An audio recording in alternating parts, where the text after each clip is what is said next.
Hope. Adapt. Inspirational. Social justice. Help. Necessary. Engaged. Life-saving. Support, and with a capital S. Many years of abuse and stalking and fear. I lived in fear for a very long time, and I lived not knowing if I was going to survive. I got a phone call on the helpline one time, and it was a woman saying that she's been abused by her husband emotionally and physically for many years. She was strangled and she was slashed. Her throat was cut by her husband, who is now serving time in jail. He was telling me that my sweater was inappropriate and I shouldn't wear that. And we were arguing, and he was much larger than I, and he just backhanded. And hard enough that it just broke the nose, compound fracture. He would drag me by my hair down the street or throw me down the stairs or slam me into car doors. Black eyes, scars elsewhere, things like that. Pulled hair, being knocked down, that kind of stuff. And she says, yes, I'm a little conflicted because everybody's telling me, everybody's aware of the situation, but everybody's telling me that I need to forgive him and marry him because we have a child together. And that completely broke my heart.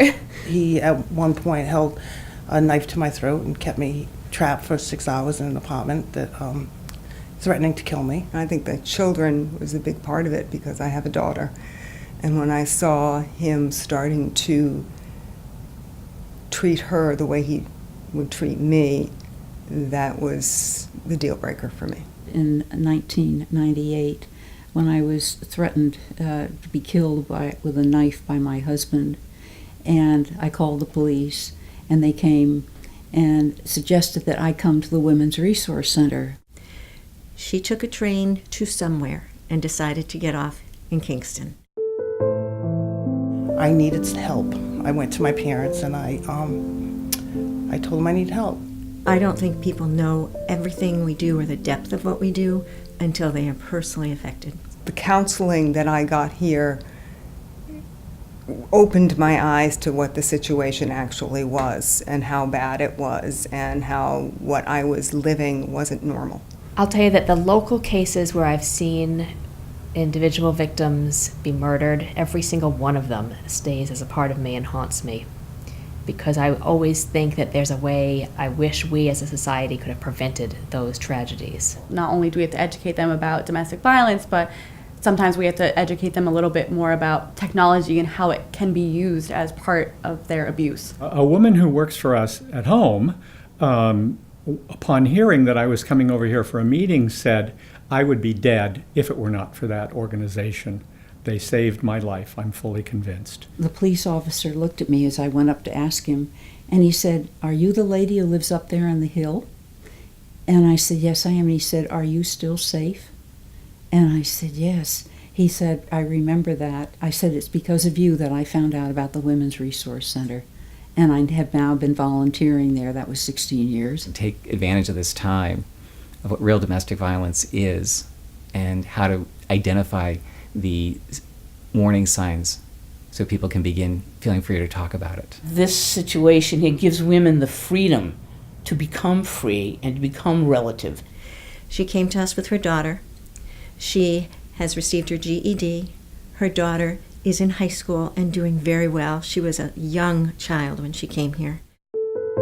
Since there wasn't an infrastructure of shelters, a network of safe homes evolved. For example, if someone had an empty bedroom or a spare guest room, and they would let victims of domestic violence and their children stay with them in this secret, confidential network of safe homes. Years ago, domestic violence was not illegal in Rhode Island. Now, it's a structured law, a mandate that domestic violence is illegal. When I started, we were just trying to stay alive and see if we could just do a few things. So I'm astounded at what these women and men have done as the years have progressed. I'm really thrilled that we've been here for 40 years.